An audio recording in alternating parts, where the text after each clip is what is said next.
Thank you all for coming.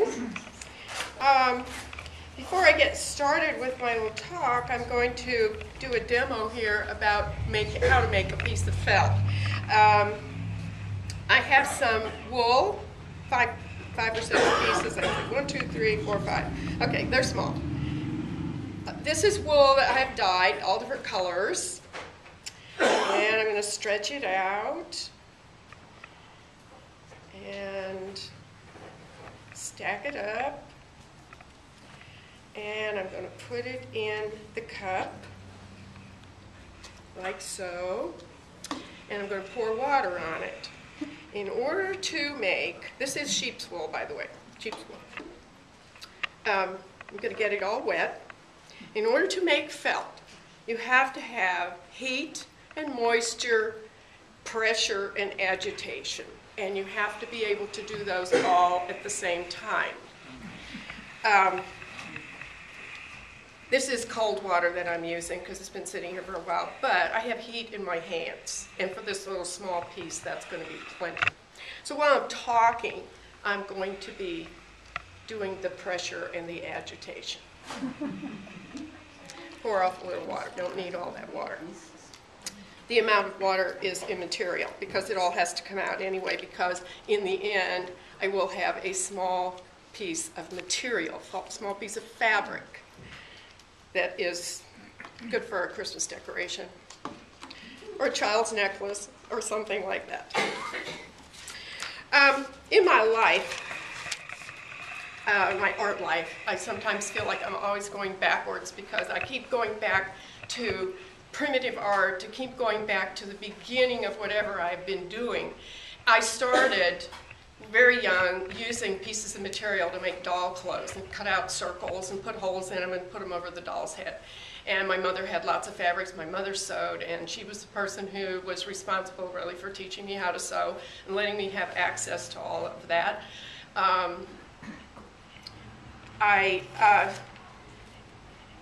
Then, however, I did the sewing for a long time. All the way through college, I sewed things. And I got to the point where I was starting to be very creative with it. I'd take a sewing pattern, the sleeves off of one pattern, and put them on another dress pattern. And I started mixing up the pattern pieces until I made the clothes the way I wanted to make them. I did not, however, go into fabric designing. My daughter thought I should, but I didn't.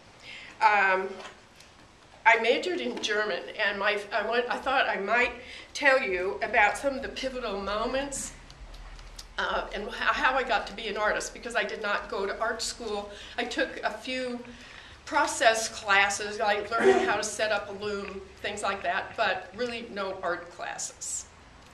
The first thing that happened, I was working on a master's degree, and halfway through the year we had to take a written exam. And we had to answer 4 questions, write for 2 hours.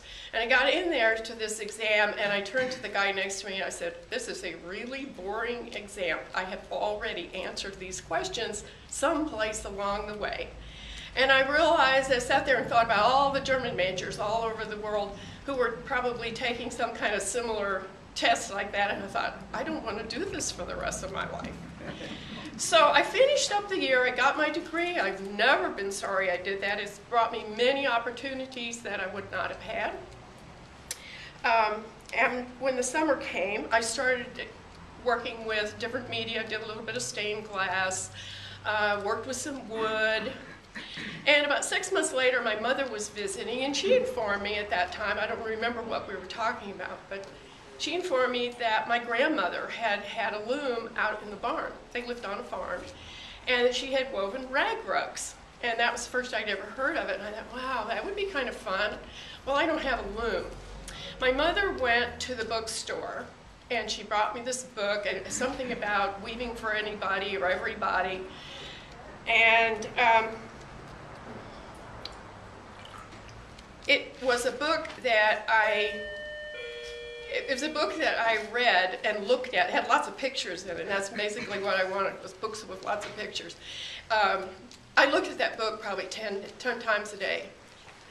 I just couldn't get enough. It was all about primitive looms. It was all about historical looms, because in just every country has looms, but they're all different. And many, I mean, I'm sure you've seen Navajo weavers, you've seen weavers in Mexico, Central America. They're still using these looms today. They're very old, very primitive, but they're very efficient at what they do. So I started experimenting with these looms. And I eventually bought a table loom, thinking that that would be help, and it wasn't. I realized that the things I wanted to make couldn't be woven on a loom. A loom has sides, it has straight sides, straight selvages, like a piece of material that you buy in a store. And that isn't what I wanted to make. So we went back to making the primitive looms, and I made sculptures, three-dimensional sculptures that hung from the ceiling. And they were very, all the work was very much related to primitive art, to Indian and African art. I used a lot of natural materials, bones and hair, horsehair, feathers, and lots of, I remember porcupine quills someplace. People used to bring me all their dead animals and things that they killed on the road, and interesting things that they thought that I would like. So it kind of involved all my friends. I became friends with all these people because they were so interested in what I was doing. The next thing that happened, we moved from Seattle. I was in Seattle at that time, and we moved from Seattle to a little town, and I met a woman who was probably the only mentor I've ever had. She called me up one day. She'd seen some of my work, and she said, "Barbara, there's this art show down in Longview," which was about a half-hour away, and she said, "It's free, it doesn't cost any money to enter. This is a juried art show that you submit, just like Donna was telling you about. You submit work, and a juror comes and chooses work for a show." The juror happened to be from the Portland Art Museum. She said that's why I should go. So I did. I mean, I knew nothing about the art world. I had never entered a show, didn't even really know what it was all about. But my friend Hallie said I should go, so I did. And 2 days later, I got a call, and the organizer said, "Well, you won the first prize in your division, and you also won 2 honorable mentions." And I'd only taken 3 pieces, so I was very pleased. And she said, "The juror wanted to give you all of the money, but we thought maybe we should spread it out a little bit." So I thought, well, that's okay. For somebody who doesn't know about the art world and who really is just pretty ignorant about things, this was a major accomplishment, I thought.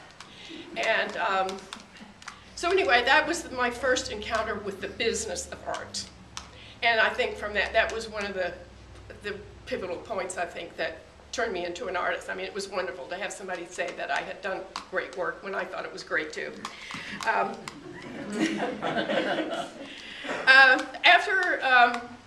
Then we moved to Arkansas. And the first thing I did was get involved with the Arkansas Arts Council.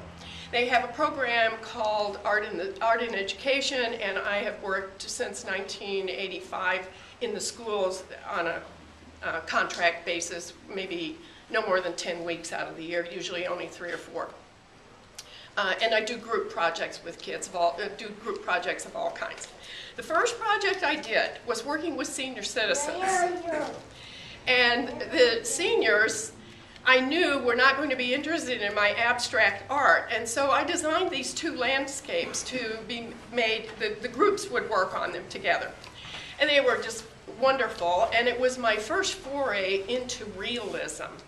You know, when you make something that people recognize and they know immediately what it is.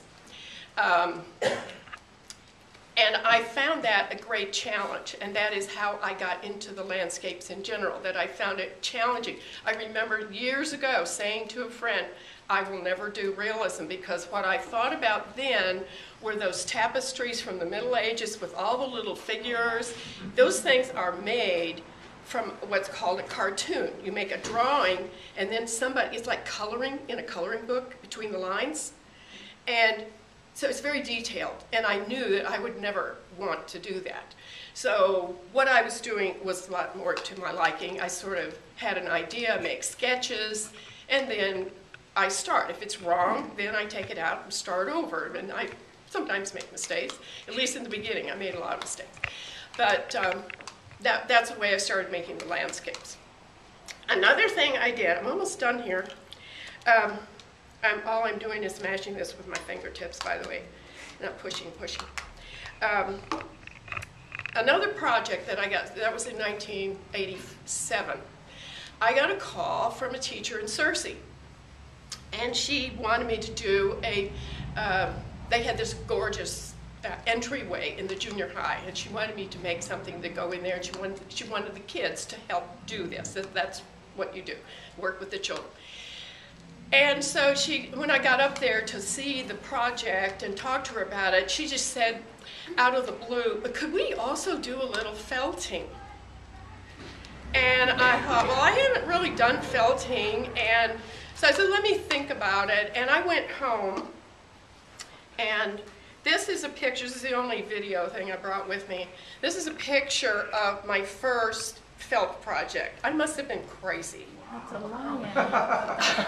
I mean, this is a life-size lion sculpture. I'm going to pass this around. You can look at it, okay? That's amazing. I look at it now and I think, how did I do this? What made me come up with such a crazy thing? But that was a mascot at the school. And I guess, see, it took totally 8 weeks to do that, even with the help of the kids. And because of that, then I got started doing the large pansy. I have larger pansies than the ones over here. I started doing some very large flowers. And then I came back to doing all felted landscapes. Before I had done woven landscapes, and now I'm doing felted landscapes. So I'm almost done with my piece of felt and almost done with, I have no more pivotal moments at this moment in my life, but I will probably have tomorrow. Okay, I'm going to tell you now what I'm doing. I've been punching on it like this, turning it over and punching, and now I'm going to put it between my hands. I'm telling you this because I have some fleece for some of you to take home and try this at home. And I'm not rubbing it like this way. I am putting it between my hands and I'm kind of jiggling it, right? I'm just jiggling around in a circle so that if you rub it, you're going to, all the little hairs will start coming off. But right now, this is, I am pushing and I'm jiggling at the same time. Remember I said heat and moisture and pressure and agitation all at the same time. And that's what this does.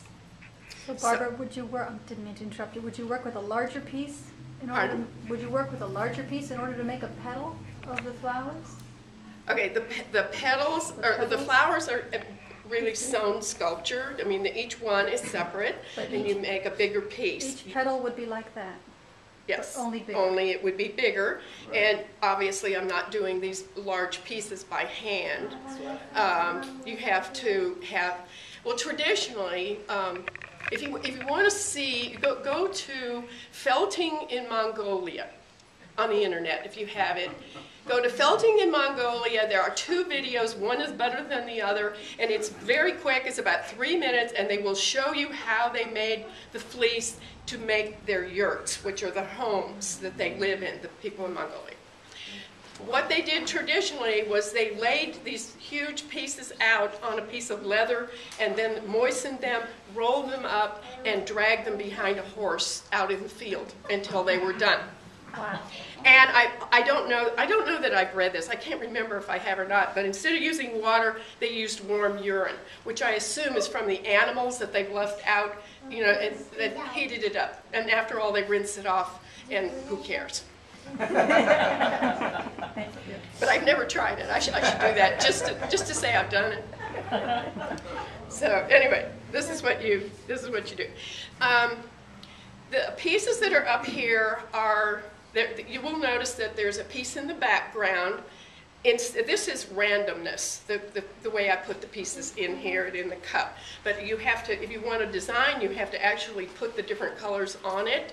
And sometimes you cut it and put it down. Sometimes you feather it out. Depends on the effect you're trying to get. After the background is done and dried, then, for instance, the flowers over here are made each one separate, and then they're sewn on.